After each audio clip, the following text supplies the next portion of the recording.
পরীর জাদুর গেট। সোনাপুর নামের একটি সুন্দর গ্রাম ছিল। সেই গ্রামে বাস করত ইমা। সে ছিল বুদ্ধিমতী মেয়ে। তার একটি ভালো বন্ধু ছিল, নাম অভি।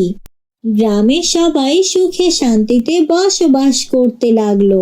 হঠাৎ একদিন বিকেলে ইমা আর অভি গ্রামের পাশের বনে খেলতে খেলতে বনের অনেক গভীরে চলে গেল। তারপর তারা দেখলো ঝোপের ভেতর ঝলমল আলো ছড়ানো একটি বিশাল গেট। কিন্তু গেটটি রূপার মতো চকচক করছিল এবং তার ওপরে বড় করে লেখা ছিল, সত্য আর সাহসীদের জন্য জাদুর রাজ্যে প্রবেশ নিষেধ নয়। ইমা তখন অবাক হয়ে বলল, এটা কোথা থেকে এলো? আমরা কি ভেতরে ঢুকবো? এটা কি আমাদের জন্য বিপজ্জনক হবে না ইমা? তখন অভির কথা শুনে ইমা হেসে বলল, হা হা হা, আমরা যদি সত্যি সাহসী হই তাহলে আবার ভয় কিসের? তখন ইমা আর অভি সাহস করে গেটের ভেতরে ঢুকলো।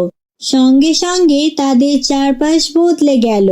তারপর সবুজ মাঠ আর ঝলমলে ফুলে ভরা এক রাজ্যে তারা চলে এলো।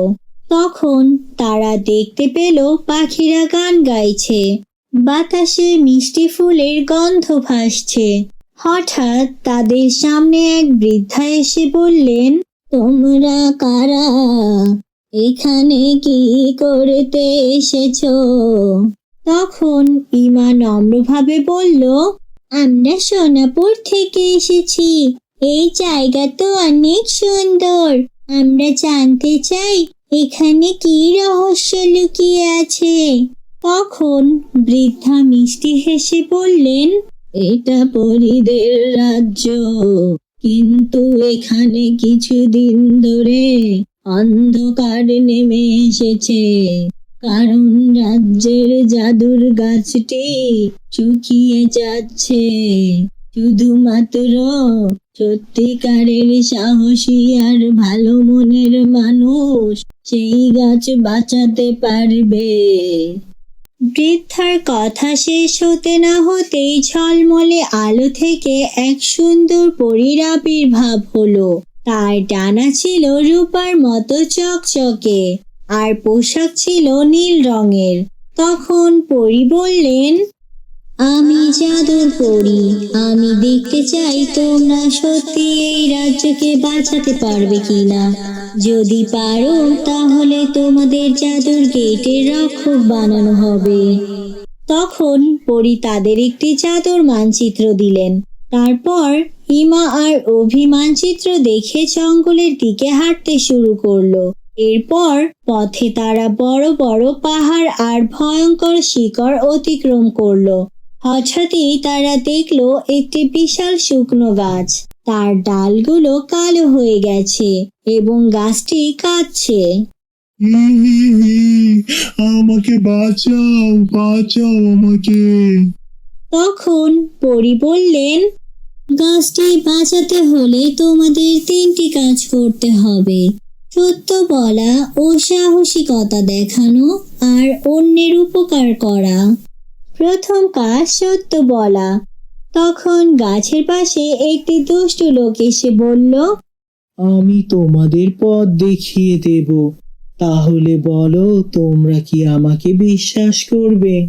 তখন ইমা সাহস করে বলল, তুমি মিথ্যা কথা বলছো, আমরা আমাদের পথ জানি। তখন গাছটি একটু সবুজ হয়ে উঠল। দ্বিতীয় কাজ সাহসিকতা। তাদের পথ আটকে একটি বিশাল কালো ড্রাগন দাঁড়িয়ে গেল।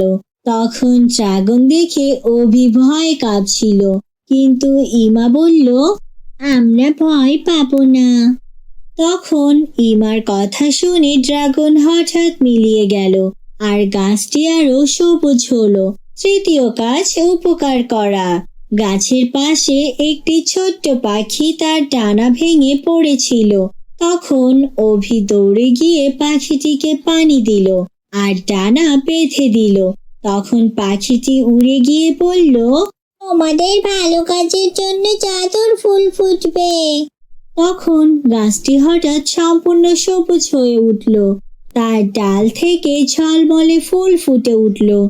তারপর পরী খুশি হয়ে বললেন, তোমাদের সত্যিকারের সাহস আর ভালো মন এই রাজ্যকে বাঁচিয়েছে। এখন থেকে তোমরা চিরকাল জাদুর গেটের রক্ষক থাকবে।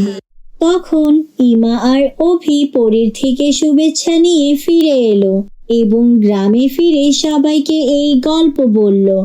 তখন তারা বুঝলো যে সত্য, সাহস আর ভালো কাজের জাদু আসল জাদু।